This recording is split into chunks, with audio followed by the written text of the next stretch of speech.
can't be good for myself. I can't make it better for anybody else.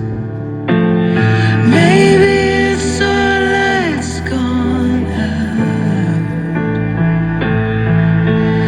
turn off in an empty house.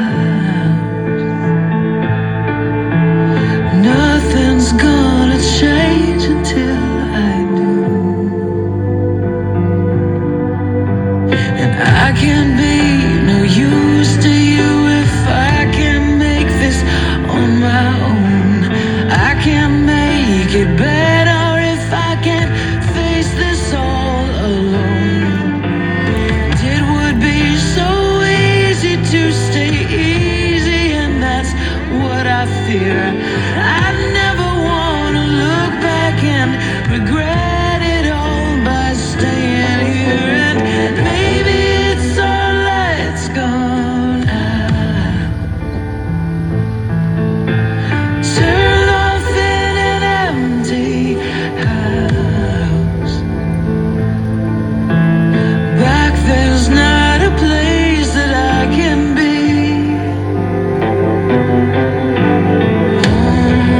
I run so far from home, from where we've been. I'm scared and yet I'm not alone. I know that you are here. So my current obsession is this book called The Island of Last Things by Emma Slowly. What drew me in was just this beautifully painted hand, actually, the fingers on the cover. But it's such a cute, lovely book about what happens to the world when a mold takes over the planet, and it's just the world becomes very unlivable. So all the animals are placed in a zoo in Alcatraz, and all the zookeepers are like kept almost like these very restrained worker bees on the island.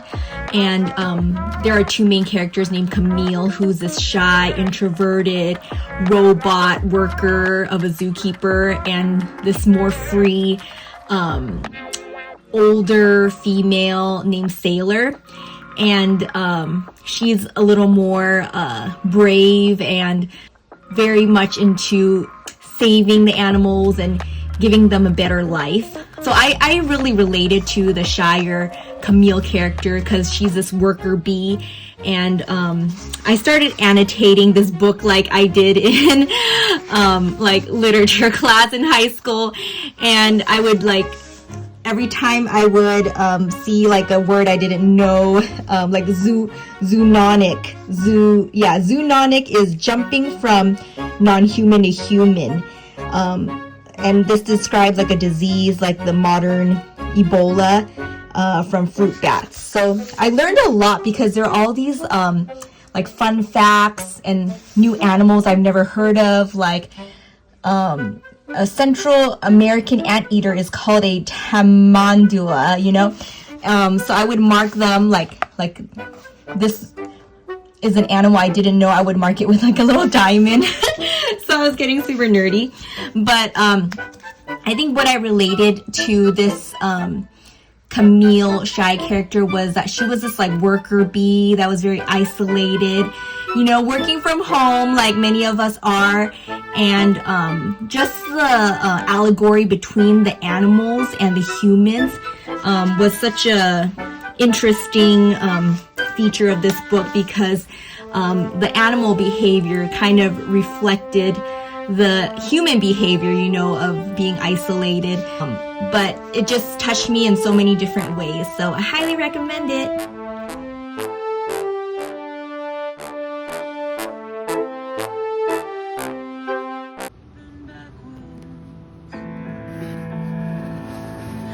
Back there's not a place that I can be. All that I am is slowly turning, and now you're not in front of me.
chamoy. Oh, with lime juice. That's cool.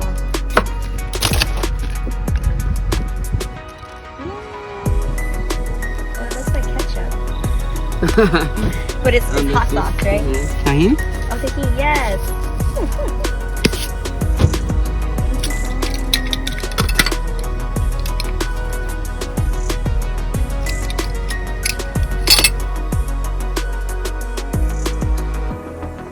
Okay, one more, yes? 2 more, yeah. 2 more, okay. Thank you.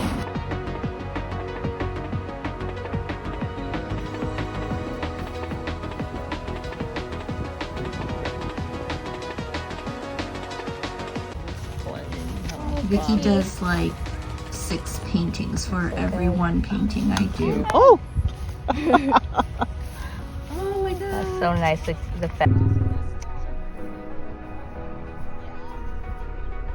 brighten up, Sky. No matter how much you buy, it doesn't work.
So I greased my baking pan.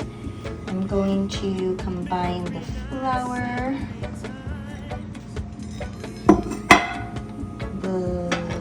all of the dry ingredients, baking powder, baking soda,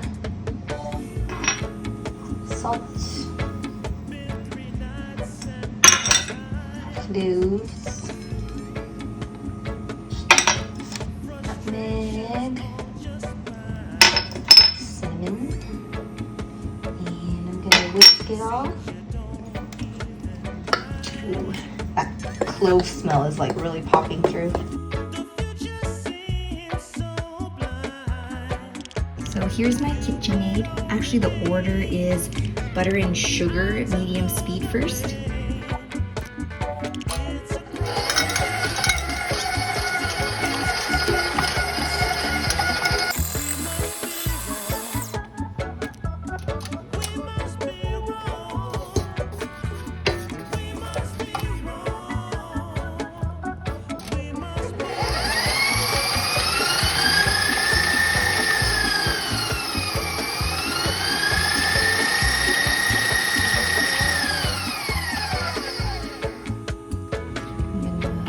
Slowly pour in the sugar.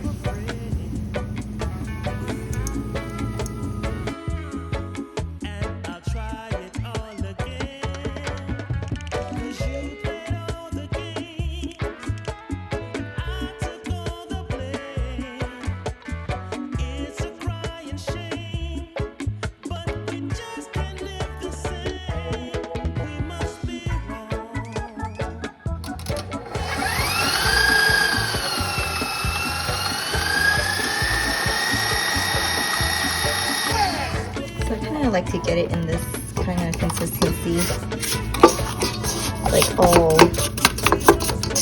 assimilated.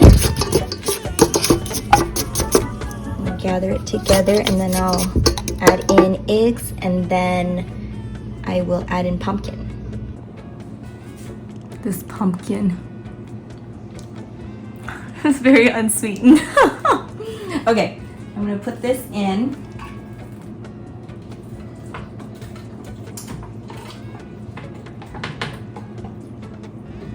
Yeah, I think around where I live it's like really nice because like there is always this like autumn festival. There's like the corny rides and like the fried things that wrap over other fried things. And it's just a great like community event where you can like pet like weird goats and I don't know, not churn butter. There's always something weird, like you roll around, you know, like a what do you call it? Like a ball pit, but it's like straw or like something random. And then like as an adult, you're not allowed to do that anymore. So you're like that weird adult that has no kids that watches children, you know, living their best life in a ball pit. But that's where we're at right now. Okay, I'm gonna put the whole can in and mix more.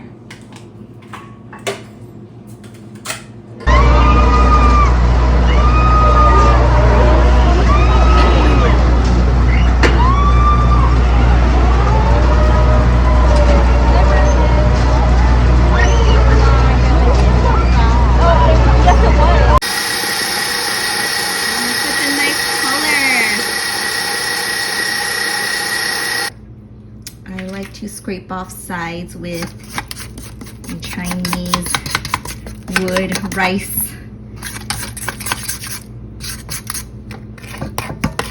spatula thing. I feel like it works better than rubber spatula. Okay, cool. Okay, so next is to throw 2 cups of flour in.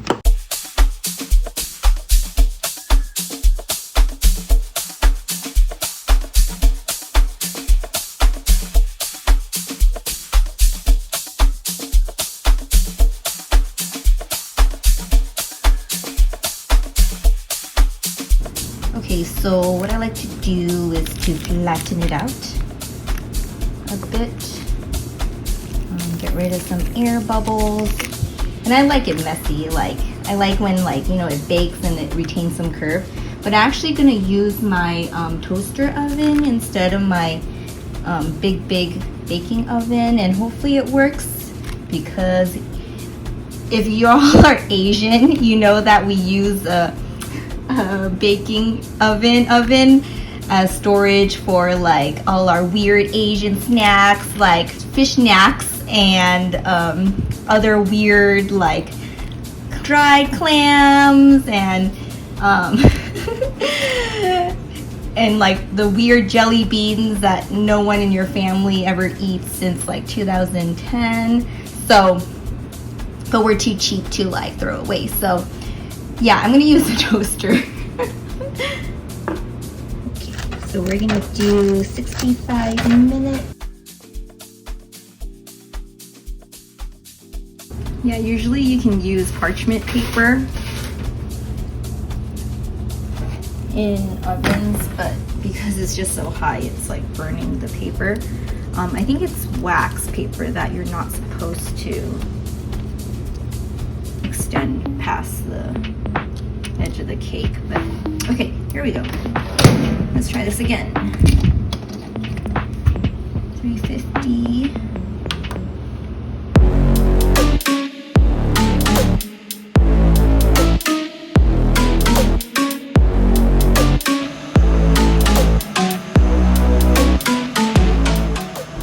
I'm so hungry.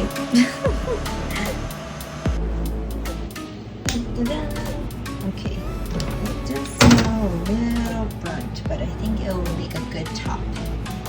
And hot. Probably shouldn't have just pulled the plug. Let's see what we got. Ooh. Okay, yeah, it is a little burnt, but edible. Use a cutting boards are the best heat mats for baked goods. I think I'm just gonna pull it out because I kind of want to try it.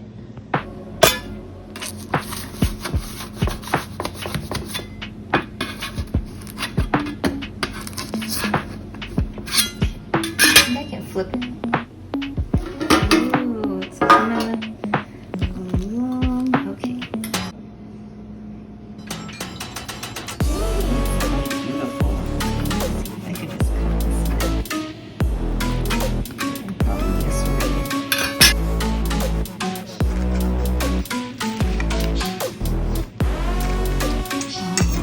So good, girl.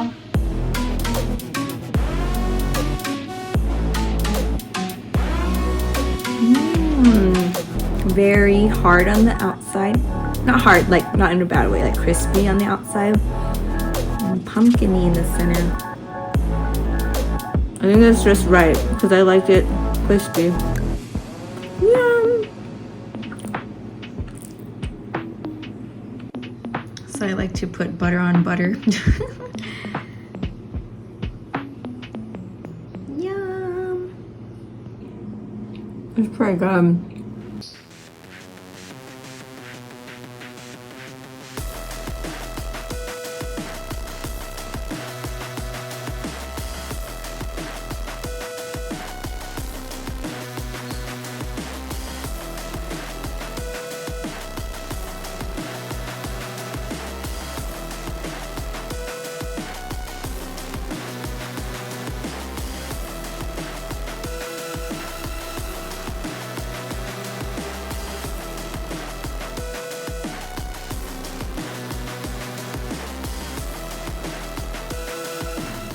So my home cooking has turned pretty weird.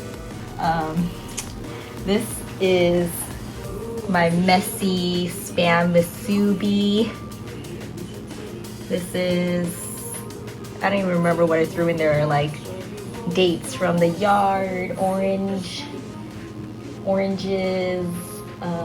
raspberries, juice, leftover lobster from family, and then I mixed it with like something I threw a ton of vegetables together. Yeah. And this is yesterday's pumpkin bread. Yay! Hey guys, so we're back in the garage studio. Back to the submarine picture. I kind of like, I'll show you close up later, but like, I usually don't paint that bright with these faces in these windows, but it's actually like turning out better than I thought. Like, I guess I never like tried painting really close in value, but like when I make these like windows like really light yellow, and then I add just like a little bit of paint to make these figures, like just even hint at these figures to start with, like it already looks good. Like I thought I had to like paint with like, you know, really dark value to make a pop, but I think it like looks great already. And again, we are going off of this middle thumbnail. Yeah, so the paint I wanted to show you was these like, it's called Gamblin 1980. This one is cadmium green. This one's blush color. I just want to show you like the colors are really nice. They're already like mixed into these like muted tones that I find so beautiful. Let's see. So yeah, I brought in the octopus. What I was talking about, like the low contrast windows, was, you know, have that titanium white and cadmium yellow or lemon, you know, around that silhouette of the person. But I realized like the silhouette itself could be very light too, and it like looks fine. It looks even like better as this like muted kind of visage inside the window. because I feel like if I did this in Photoshop, I would just put like a, you know, white opacity overlay over the window, right? But like when I'm painting and like I'm thinking, oh wow, like things could be really close in value and actually look way better than if like the whole picture had like, each object had like a high contrast. And I think I'll save the high contrast to the character down here. Okay, so I have my picture frame on my lap. I think when I was painting with two artist friends, they were like, whoa, what is this? And I just thought it was like what everyone used.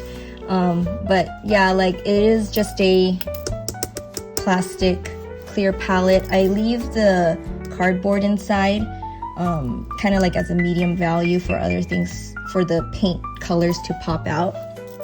What I was telling you about the muted Gamblin colors, let me show you, because I feel like they're just really beautiful colors. And I'm not really like a stickler for like high quality paint, which is for better or worse, but yeah, it's really nice. Like this one's the blush color, and it's just really pretty, and it just fits well like as like a skin tone. I probably used a little there. I probably used a little there in this, you know, half painted shoulder of a person, a little in the octopus, and like I say, like I try to like have the same color in different areas of my picture.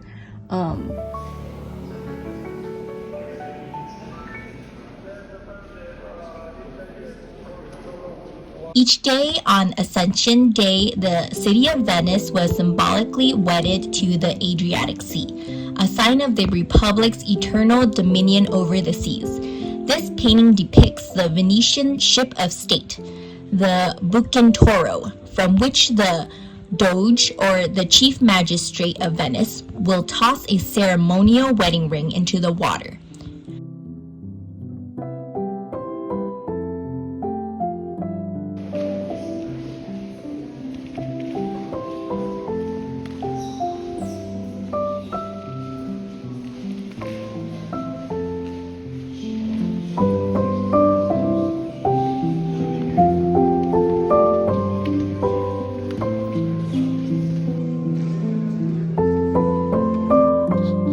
Lagranese idealizes figures, bright colors and sculptural contours bring an early classicizing restraint to the Rococo subject of mythic romance. Mars, the Roman god of war, his fierce character tempered by love, pulls back the curtain to gaze upon the sleeping goddess Venus. In the foreground, two doves building a nest in Mars's abandoned armor echo the lover's bliss.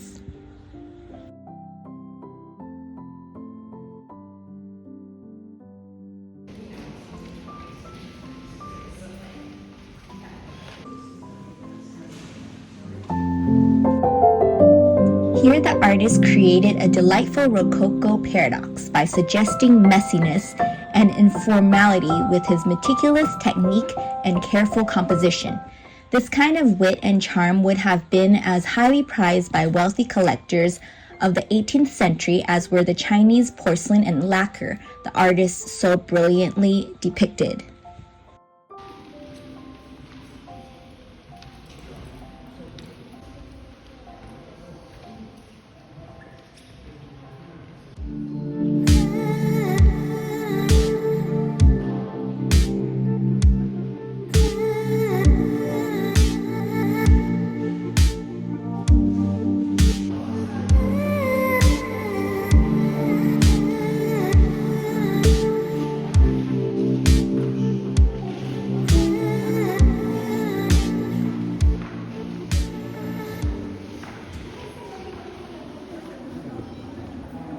The culture and landscape of North Africa became a source of inspiration in Delacroix's work after an enlightening trip to Morocco in 1832. For the artist, the horsemen he encountered embodied a nobility of spirit and strength of will traditionally associated in art with the heroes of antiquity. Here he distilled from memory and imagination, a highly poetic view of a dashing rider, a vision heightened by the painting's dynamic composition, bold brushwork, and intense contrasting colors. Wings reflect the stars that guide